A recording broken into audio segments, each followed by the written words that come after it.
Palimpsest anlayışı haqqında danışacağıq. Çox məşhur bir əhvalatı xatırlamaq istəyirəm. Əlini rəngdən rəngə bulamış görkəmli rəssam Pablo Picasso 2-ci Dünya müharibəsinin axırlarında təxminən Aralıq dənizi sahilində yerləşən bir şəhərdə orta əsrlərdən qalma çox qədim, gözəl bir qəsrdə özünə sığınacaq tapmışdı. Həmin illər aclıq, qıtlıq illəri idi və aclıq, qıtlıq illəri olduğu üçün rəssam şəkil çəkməyə kətan tapa bilmirdi. Sənətkar içindəki yaratmaq ehtirasını öləziməyə qoymamaq üçün qaldığı qəsrdə əlinə keçən bütün qədim rəsm əsərlərini götürüb astarlayır və həmin rəsmlərin əvvəlki mövzusuna sadiq qalmaq şərti ilə həmin kətanlara öz variantlarını çəkir, alternativ variantlarını. Bu gün həmin versiyaların ikisi də həmin qəsrdə muzey kimi istifadə olunan həmin qəsrdə yanaşı nümayiş olunur. İstanbulda Ayasofya muzeyində də buna bənzər nümunələri görmək olar. Osmanlı İslam memarlığının qazılan, qopub düşən yerlərinin altından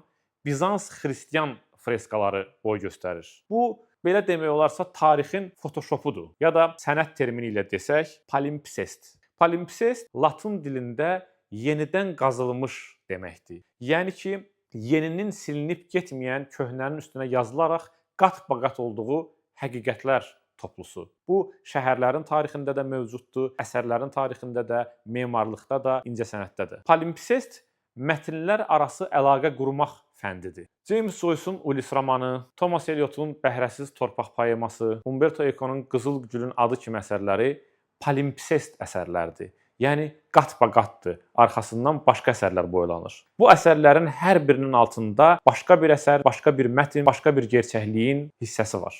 Bəzi alimlər düşünürlər ki, dilin özü ən böyük palimpsestdir. Çünki hər sözün içində başqa sözlər gizlənib. Mütaliə də, şərh də palimpsest xarakterlidir.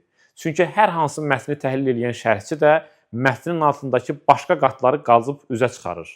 Fikrin arxeologiyası ilə məşğul olur.